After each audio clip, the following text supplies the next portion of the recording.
Hello, welcome back, everybody, to another year of the Sunday Podcast. I'm Ollie Lum. And I'm Matt Seddon. Back in 2025 for our 5th season. You can expect more of this. He's claiming that he was ill before the semi-final, whatever. But, you know, I just feel like at that point he was just looking for attention. And some of this. Ellie normally say, no human is limited. So I can't limit myself, or I can't just say I can do. As well as event coverage around all the major races on the UK circuit. And if you're a fan of the pod, please give us a rating and review on your preferred podcast streaming service. And if you want to stay up to date with all the latest news, give us a follow on Instagram at Sunday Podcast. As always, thanks for listening. See you next time. And we hope you enjoyed the episode. Hello guys, and welcome back to another episode. This episode is brought to you by sportsshoes.com as always, and we are hoping to get you a very special discount code very, very soon, so keep your ears and eyes out for that one. Ellie Leather on the podcast today. Matt sat down with her this week to chat about a nice recent PB over 800 meters and what life is like for the US-based Brit out as a pro for Under Armour. But just before we get into that episode, just wanted to give you guys a heads up that we will be reviewing all the action this weekend. Loads of races all the way from the Fast 5000 to the BMC, and of course previewing some races coming up as well with Oslo Diamond League around the corner and some very fast times being chased indeed. Of course, as well as the British 10K champs that are going down in Birmingham next Saturday. Matt and I are going to be there bringing you guys with some content as well. So again, look out for that. But yeah, we'll hand over to Matt and Ellie Leather for this week's main episode, and keep your eyes and ears peeled for the next installment of the Weekend Roundup. Thanks for listening as always, and we'll catch you guys very, very soon.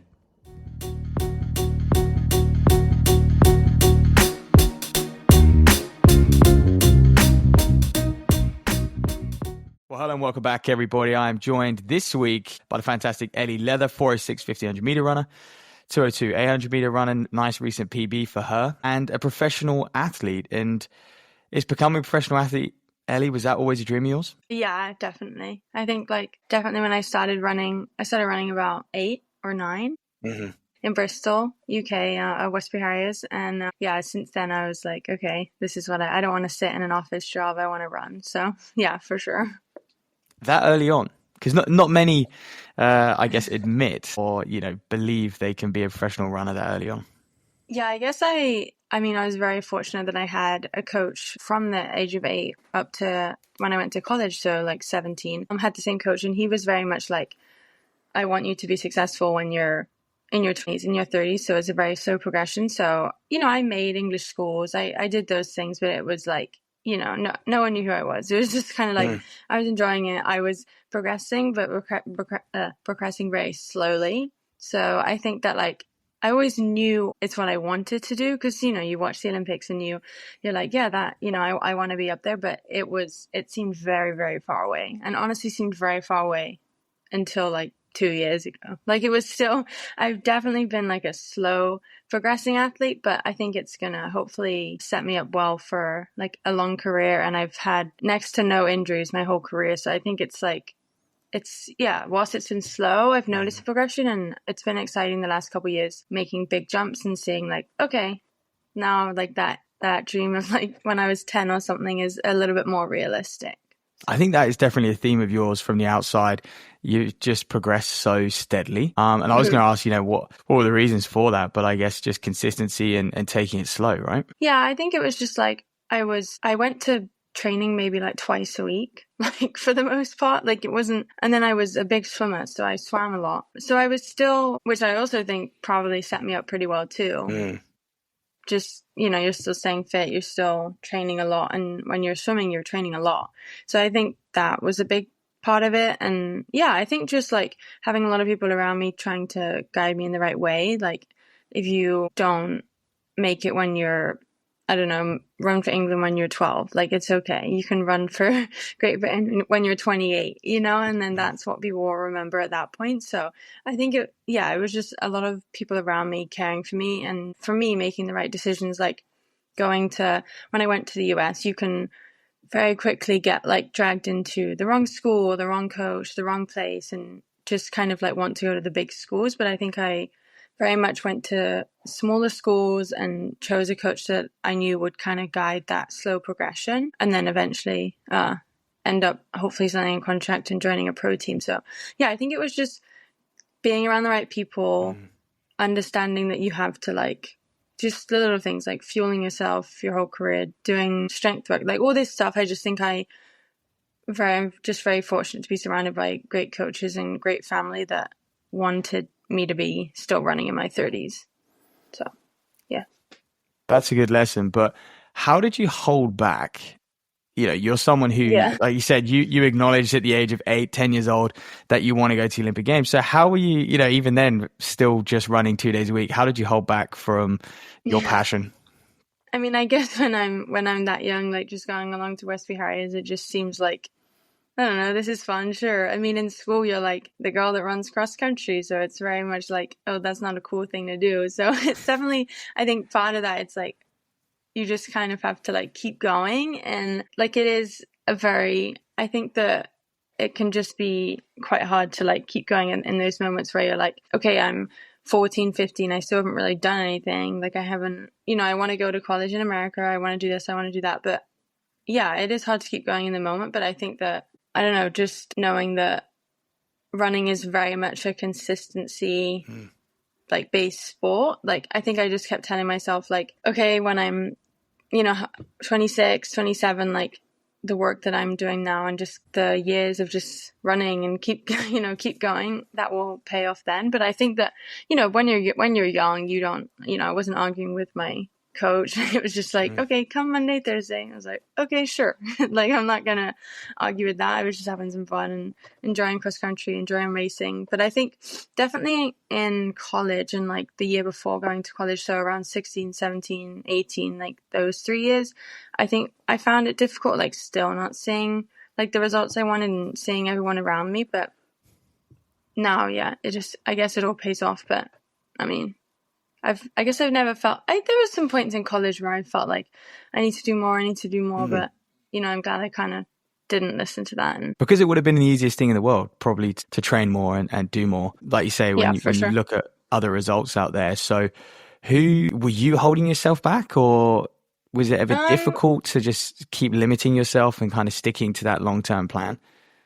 Yeah. And I think it's like again, like I said, I'm just very grateful to have been surrounded by a lot of people that were guiding me and people that kind of saw the kind of athlete I was. I'm not necessarily like, okay, go and run 100 miles a week and that's how you're going to progress. I think we've kind of learned that it's like, okay, a little bit less is more with me, but you just have to like that then in itself, okay, maybe that means it's going to take you a couple more years to see the results that you want, kind of thing. So I think it's just about like finding out the athlete you are. And I've really found that out like the last 2 years. Like now I think we've really got it. But I think that, yeah, you just have to like, it's not that I wasn't like doing anything. Like in college, I was definitely working hard. Like the people I lived with in my house, like we were very much like, just like staying in most weekends, like very boring, probably not the college career that a lot of people have. But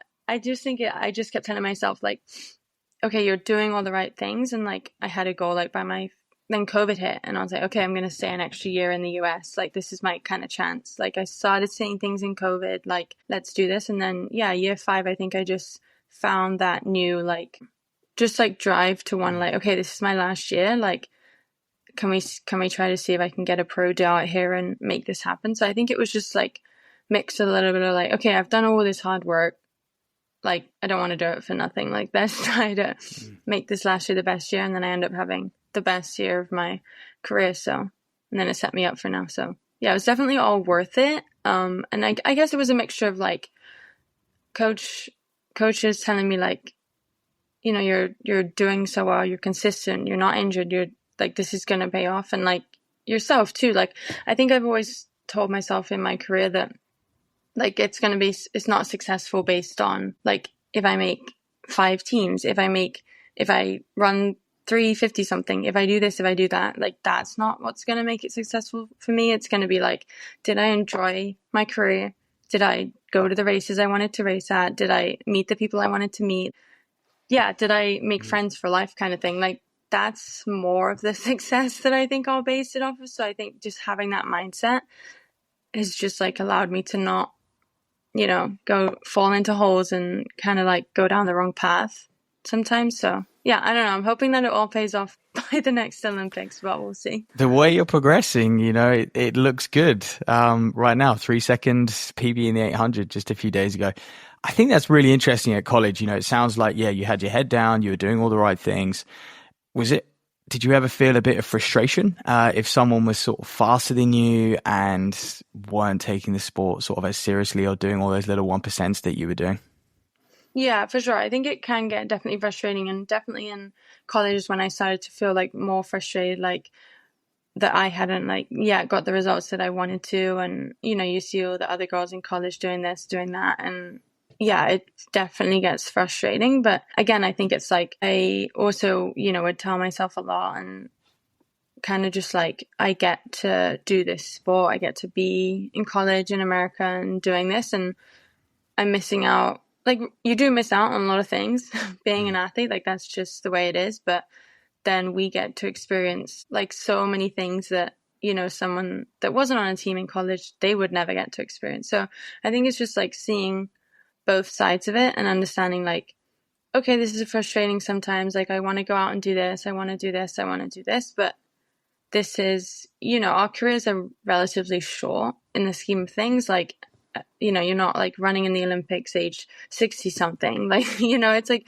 you do have quite a short window. And I think it's just like reminding yourself of that. And, you know, I'm so grateful for running and everything it's given me. And it's given me just like, it's made me meet some of the best people I've ever met, see some incredible places and all that stuff. So I think it's just like when you really go back to that and you're like, yeah, wait, this is like a lot of people would love to be in my position. So you kind of just have to like keep going. Yeah. Let's roll back the years a little bit, because the thing you've spoken about, those people in your corner, was one of those your great aunt, Diane Leather. Do you want to talk about her? Oh, yeah. First woman to break 5 minutes for the mile, literally a couple weeks after Bannister did, right? In 1954. Yeah, I think it was, like 20 something days after. Yeah, no, it's pretty awesome. I guess when I was like kind of like old enough to actually understand like who she was and stuff, yeah, it was pretty cool. I mean, we still like we were actually looking through photos a couple weeks ago.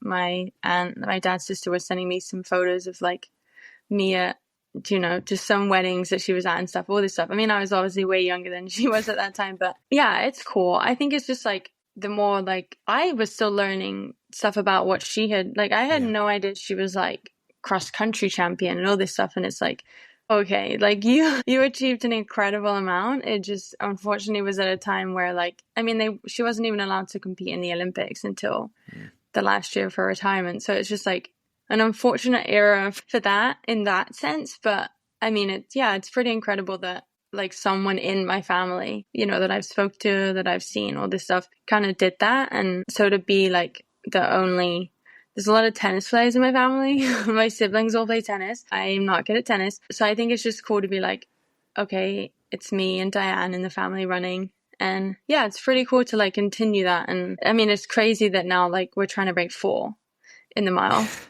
So it's pretty crazy in that sense. But yeah, I think it's a fun fact. And it's like, sometimes if I'm like, you know, if it's a bad workout or a bad day or something's not going right, I'm like, no, this is in my family. Like, I think this is meant to be for me, you know? So it's like my little like secret, like mind thing that I tell myself sometimes, you know? I can only imagine how valuable that is to have someone like her sort of in your corner. But it sounds like your parents just, I mean, I don't know what level your siblings play tennis at, but they understand elite sport. And, you know, for someone who has had a steady progression and you have taken the long-term approach, they've clearly supported you through that.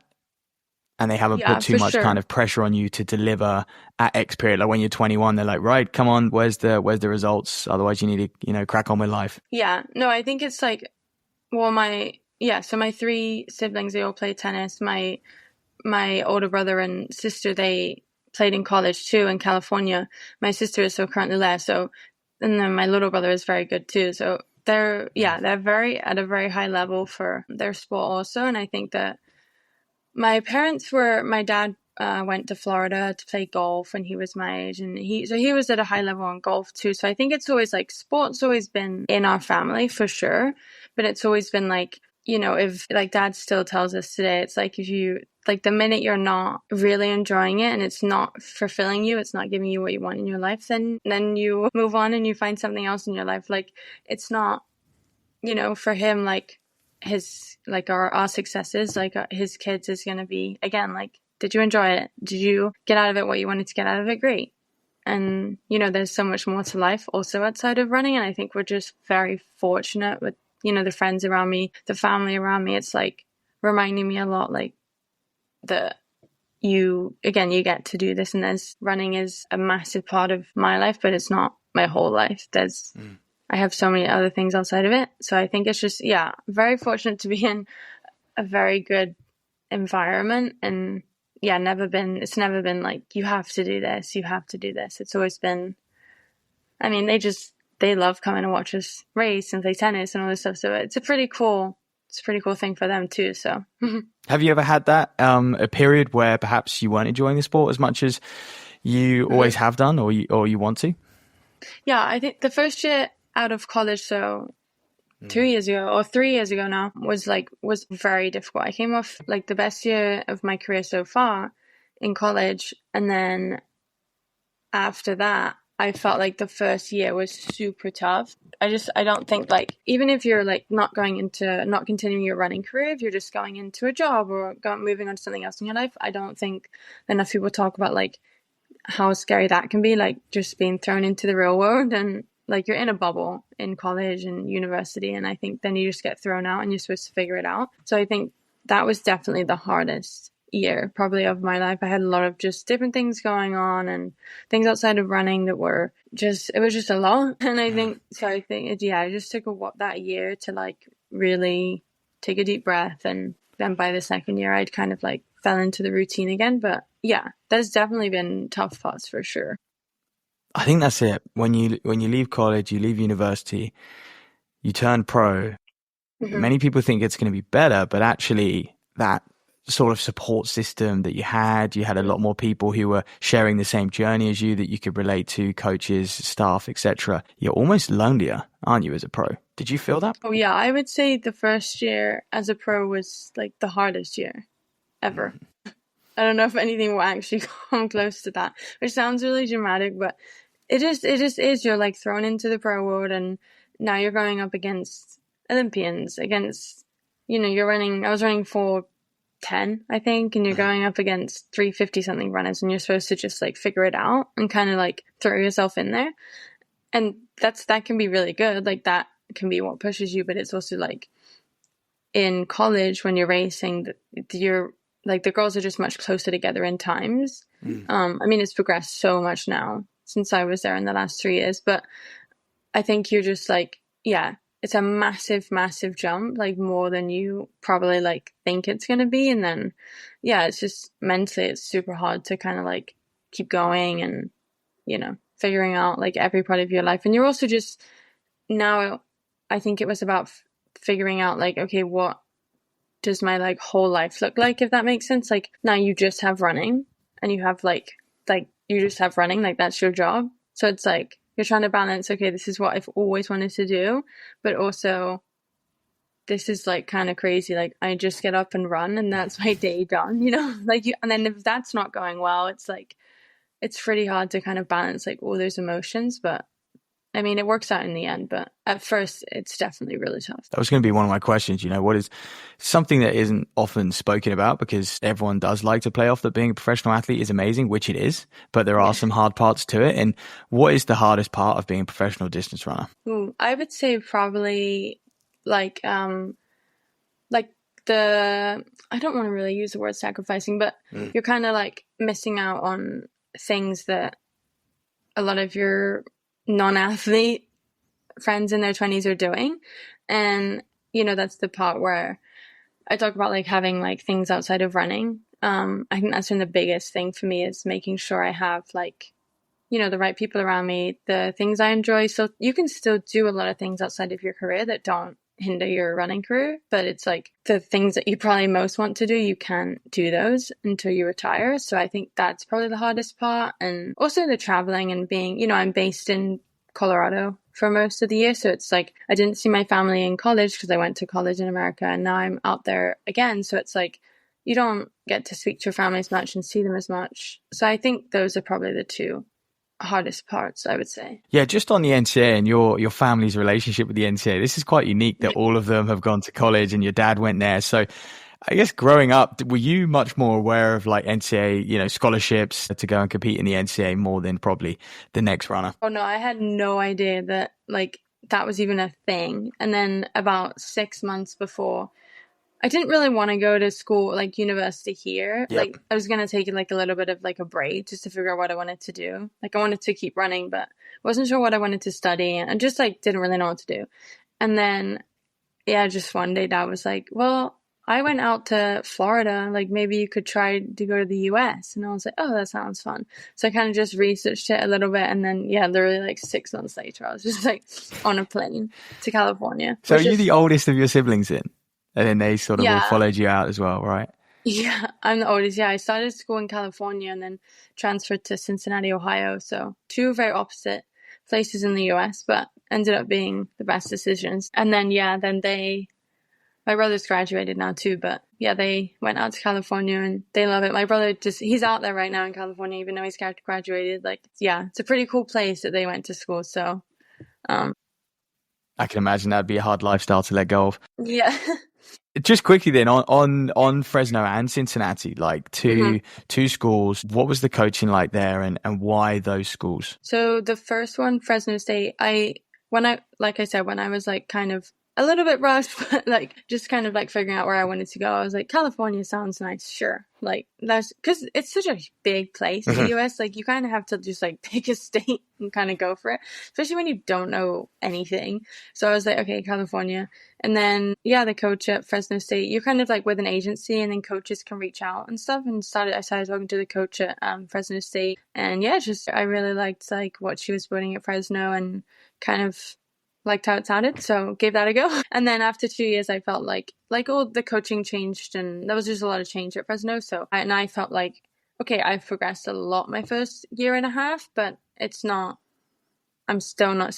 I don't think this is going to be the place where I make the big jumps that I need to. So anyway, went into the portal and went on a few visits, but ultimately ended up really liking my visit to Cincinnati, Ohio, and and then Laura was the coach there, Laura Rogers, and she was actually my coach in my first 2 years of my professional career also. She was the coach at Under Armour, so I was with her for a few years, so that was cool to like kind of stick with the same coach into my professional career. But the team at at Cincinnati was awesome. That's where I kind of met the friends that I'll have for life and made really cool connections. And so I'm definitely grateful for, it's a little bit of a random place to go to school in Ohio, but that will like forever be one of the best decisions I've ever made. I don't think I'd be sat here with the support of Under Armour and, would never have met my team now. And so I think it all leads to where you are. So I'm super grateful for that decision. Yeah. Did you have a backup plan if you hadn't have had that brilliant last year in the NCAA? Like, what was going to be your idea to kind of still pursue your career? I think, like, full honesty, I was like, no, this is going to be my year. Like, I want to stay in the US. Like, I'm doing this. So I think I kind of always had that mindset. But there was definitely like the part of me like, okay, if this doesn't work doesn't work out, I can go home. And there's a lot of setups here too in the UK. Like, there was definitely options. So I would have most likely come home and just kind of like, I knew a couple people at Birmingham or, places like that. I think I would have just ended up somewhere like that and taken a slightly different approach, but still was going to be running. It was just like I felt like the pull to stay in the US up until like LA 2028, and then probably dip back to Europe at that point. But so it was always the goal to like, okay, LA 2028, I really want to be in the US. Like, let's do this kind of. Why? What is that pull to remain in the US? Is it just training setups and training partners, easy access to altitude, all that kind of things? Yeah, you just get so used to the life over there. I was in college for 5 years, and I really enjoyed like I mean, there's some really cool places to run out there, like where I am now, Boulder, Colorado, and Flagstaff, and all those places. Like they're really amazing, and I think it's just the opportunities and the people, like the support out there, and the facilities and all this stuff. I would say just is like a little better than places you can get here. Well, at the time, I think I think a lot has changed in the last 3 years, honestly, since I left college, but I think it was just like, I love this. I love the style out here, like the lifestyle out here. And it was just like, I want to stay. I think I always knew that at some point, like, I want to come back to Europe. Because like I said, I've been away from family and friends for so many years. So definitely at some point, I want to be based back in here or in Europe or somewhere. I don't know. My dream is to live in Switzerland, but I need to save up a lot for that. But so yeah, at some point, but I think it was just like, I felt like the US was the place I was going to be able to like achieve what I wanted to. Save up or join the OAC Europe. Something. I'm going to be in Switzerland, and that's my plan. Your two college coaches, both females. Was that quite important to you to have a female coach, or was it by chance? And were you able to connect with them a bit better as well? Yeah, I think my coach was Jason Michael at Westbury Harriers in Bristol. So I never had a female coach before. Even my like swim coaches were all male too. So I think it wasn't necessarily like I, really wanted a female coach or had a very specific kind of coach that I wanted. It kind of just worked out that way. And then, yeah, having my coach at Fresno State, Christine Engel, she was like, I really liked that, like, oh, okay, that you can connect to a female coach, like a little better on like some topics and just kind of like feel that connection. And then I was like, okay, yeah, maybe at this when I transfer, having a female coach will also be better, just kind of like navigating just like life, I guess. It felt a bit better to have a female coach. So yeah, I'm definitely like, and then Laura went on to be like one of the only professional female coaches. So yeah, it's cool to be like around that and kind of like help to, okay, let's get more female coaches, more groups, more this, more that. So I think it's been cool to be involved in that, I would say. Definitely. I think the power of, female coaches is just growing more and more in the sport, and we're starting to see them, like you say, turn professional and be in these big positions as well.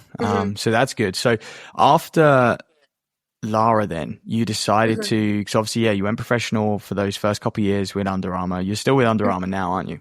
Yeah. Why did you choose to move on? I think there was like multiple different reasons. I felt like I had it was not really anything to do with the running as such. It was more so just like I felt I had been with the Lara for 5 years at that point, and I felt like for my life I needed a change and just needed like, there was something just like missing. Like I said, my first year as a pro was really difficult, and I just felt like I needed to be in a different city, be in a different environment. And yeah, that's why the pull kind of to Boulder or to Flagstaff or to places like that was pretty strong, because there's like so many runners there, and you're surrounded by really talented and driven people. And I felt like I just needed, honestly, just like a life change. Like I felt like that's sometimes change can be the wrong move, but it can also be like the move that kind of makes you like progress. And I felt like I was at that point in my life. And yeah, so I think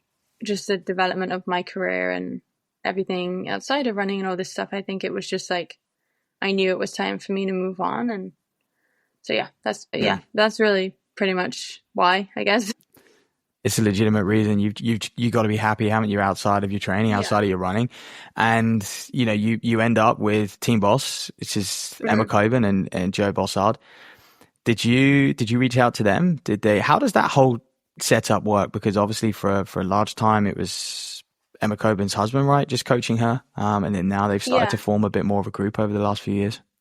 Yeah, so it started a long time ago now. I actually don't know how many years ago now, but yeah, Joe's been coaching Emma for a long time, and then just Team Boss was formed, as it were. So yeah, no, they've had a lot of girls in the past. At some points there's been 18 people, I think, on the team, but now there's just Gabby, Emma, Dom, Emma Bates, and I. So it's a small little group, but it's honestly perfect. And I think when there was a lot of people on the team, it was almost too much and a little too chaotic. So I think it's like, that's nice in college to have a lot of teammates, but I think in the pro world where where it's like way more individualized and you kind of need, everyone's different in what they need. I think having the small group is, honestly, it's been perfect. And yeah, we all have like, it's a very good environment, very, very positive, very healthy. And I think it's, it's been amazing. But I mean, when I knew I wanted to move, my agent kind of just like, okay, let's, talk to other teams, other coaches. Let's try to figure out what your other options are. And Team Boss has always been one that I've been like, that looks like the kind of setup where I think I can thrive. And so, yeah, I guess it's just like, I had a call with Joe, and when I was here in Europe in the summer, and really liked like his training philosophy. Like he's very much like he just does research like every day. Like he just like loves running. But no, so I think it's just been like I could sense that like, okay, they like know what they're doing, and they've had years and years in the sport. Like Emma's a world champion. Like they know what they're doing, and they know they've had experience at these meets, which I felt like I hadn't been around that yet either. Like, so I was like, okay, if I, it would be super cool to be around people that have been to these Diamond Leagues, have become world champions, have done this, have done that, have, tried this, tried that, kind of experimented a little bit and know what works, know what doesn't, and, can also just elevate my mindset and my training to the next level. So I felt like it was a really good fit. I loved my first conversation with Joe, and but yeah, it's been amazing. They've definitely the first like couple months I was there, I was I think just a little overwhelmed from like a new place, like new coach. Like it's a lot. You have to kind of like give yourself a bit of grace for that and let yourself adjust. But no, they're awesome. Yeah, Joe is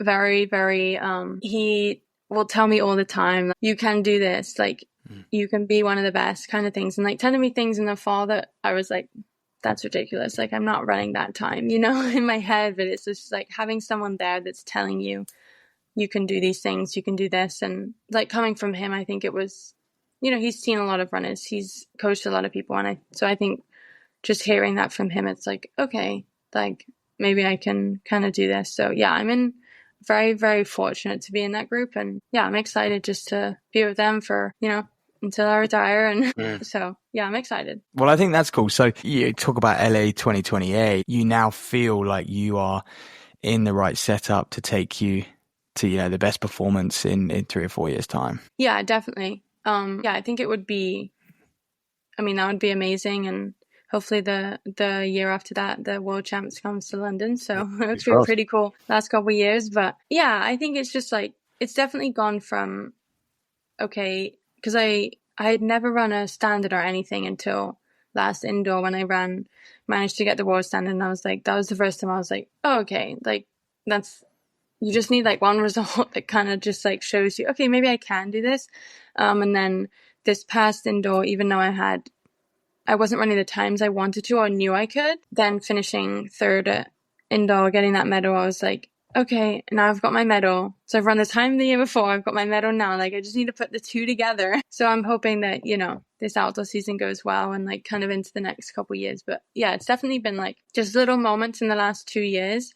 Like even though they've been small moments, it's just enough to be like, okay, you can do this, keep going. Definitely. I think it's no surprise that, coaches are trying to, or pushing, Joe's pushing you to believe in yourself. And that's often the hardest thing, especially at the level you're at now, where you're a professional, but sometimes you can feel so far from the likes of, you see headlines of Faith Kipyegon trying to break 4 minutes to the mile. Right.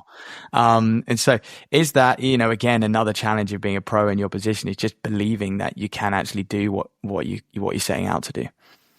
Yeah. And I think it's also part, like, you can, it's amazing that Faith is trying to break 4 and, someone else is trying to break 3:55, or I don't know. There's these, crazy times. And I think that I look at that and I think it's incredible. Like, I think it's amazing and, good for them. But I just think for you, I'm very good, I think, kind of just staying in my own lane kind of thing. And okay, my success this season, it's not if I can break the world record in the 1500. It's like, okay, can I PR? And then can I go to champs and try to medal? It's like just the little things that you have to set yourself up for. And those little wins and those celebrations can then, then all of a sudden you are running 3:59 because you've just kind of worked your way there instead of having these like massive goals.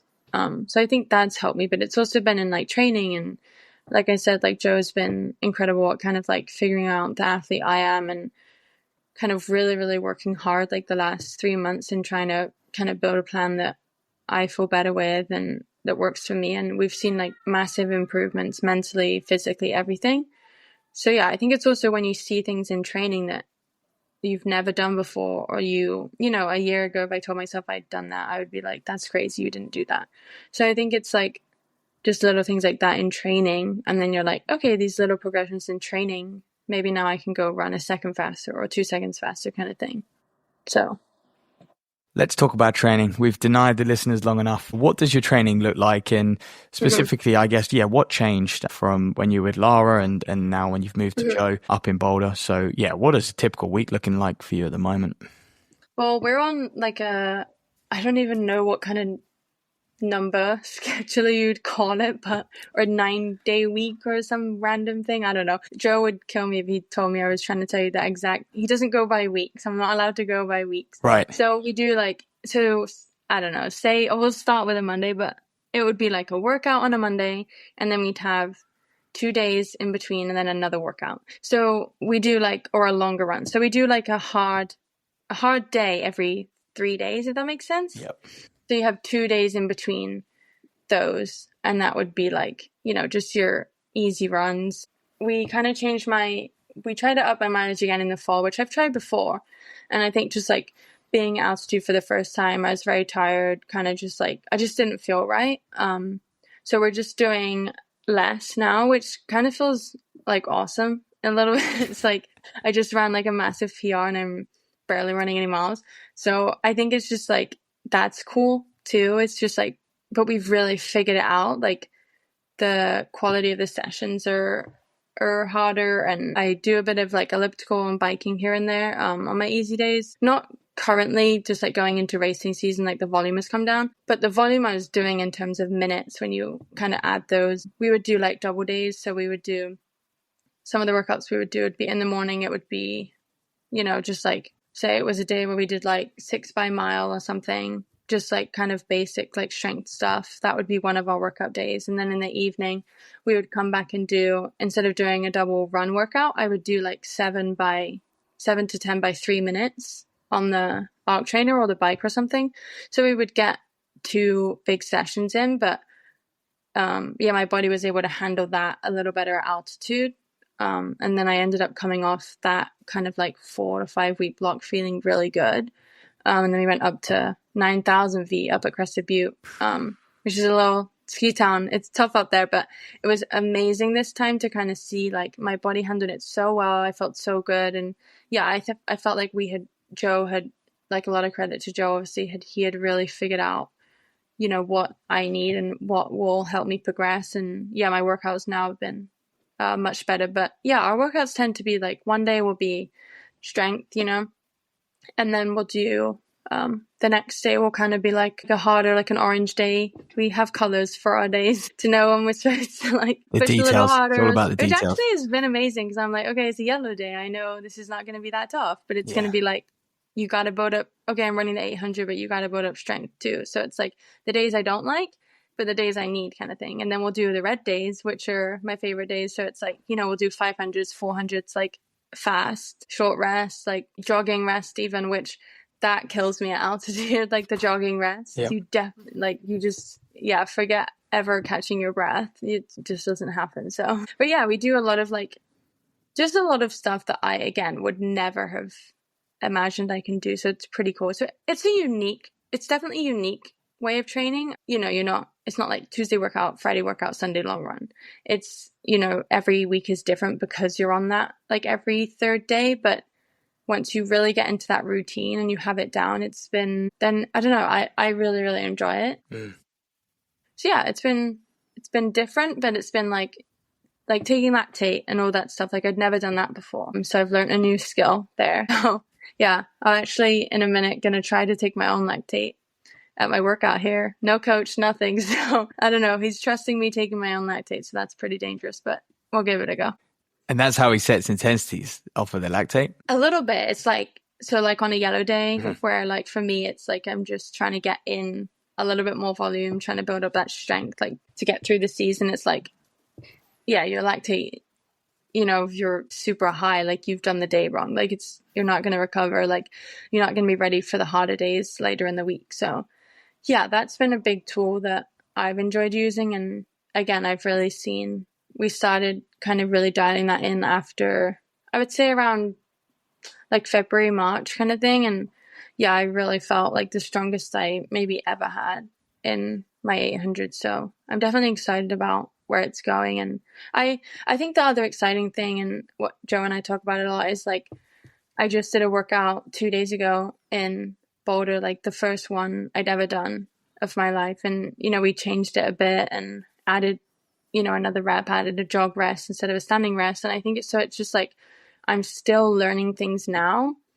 And so I think that is exciting to me and to him. It's like, again, because of my slow progression, there's a lot of things that I haven't even tried and haven't even, workouts I haven't attempted and all this stuff. So I think that's exciting too. It's like, okay, he's going to go and do his research and be very sciencey about it. And I'm just going to, I'm going to be here and follow along. And it's exciting for me too, to figure out like my body can do that kind of thing. Yep.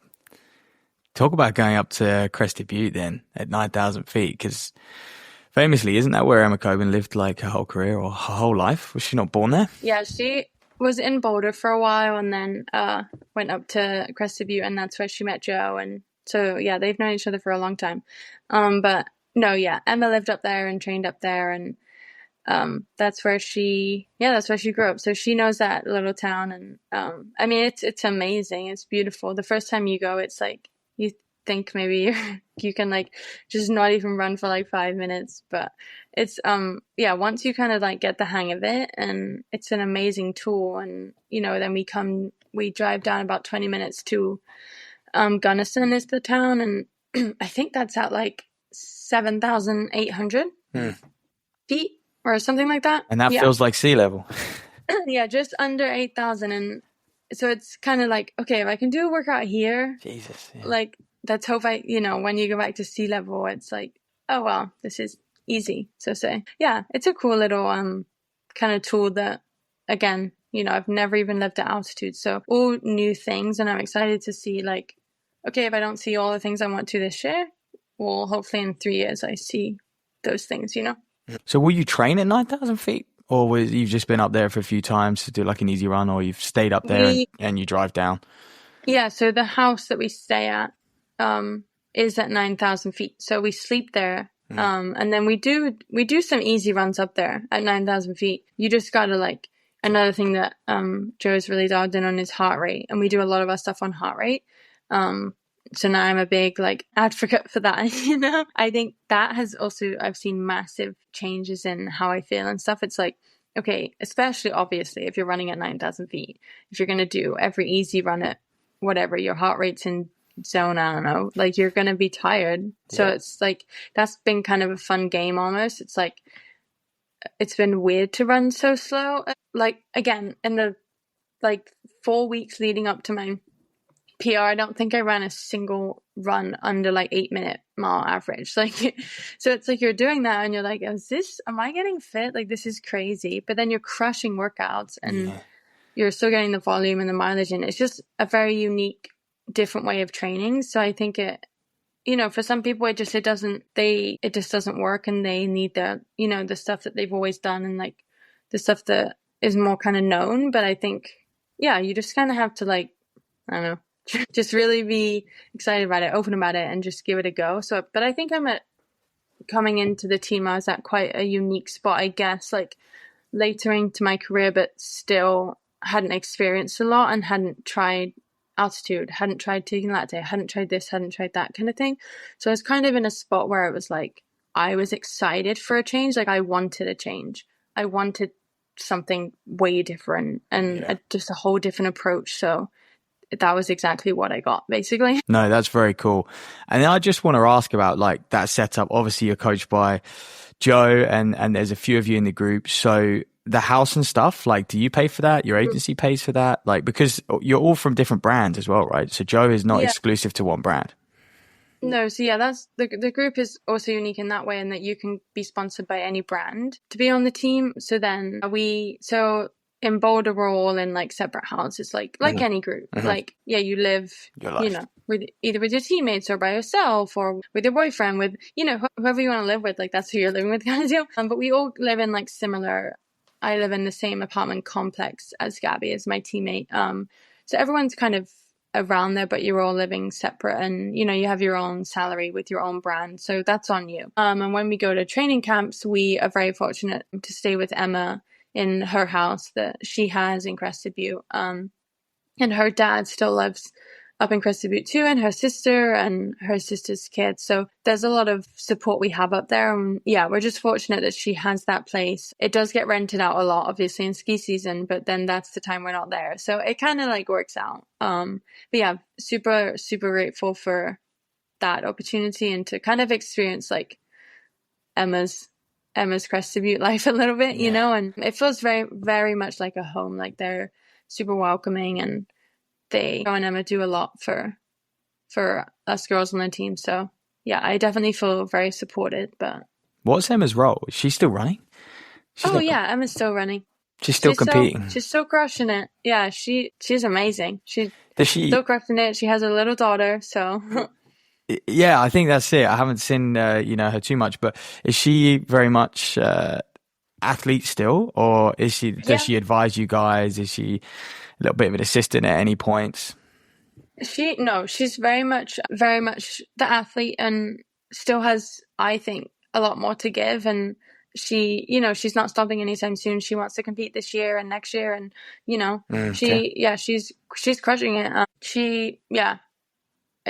Her workouts that she does are insane. Like it's pretty cool to like kind of like. But then on the other side, it's like, okay, going in, you're like, okay, this is a world champion. Like, I'm a little bit nervous to meet Emma, but she is the most humble, the most amazing friend I've ever had. And while she's an athlete herself, she provides a lot of advice and help to us girls. And, if I have any questions or anything, she'll be the first to help and the first to guide. So I love being around her, and she's very inspiring, and it's very easy to see why she was a world champion. You can just spend a week with her and you'll know. Yeah, I think it's just like her dedication and her habits and her schedule and just the way she goes about everything has also elevated me, It always rubs off, right? Yeah, if you're around people like that, it rubs off on you.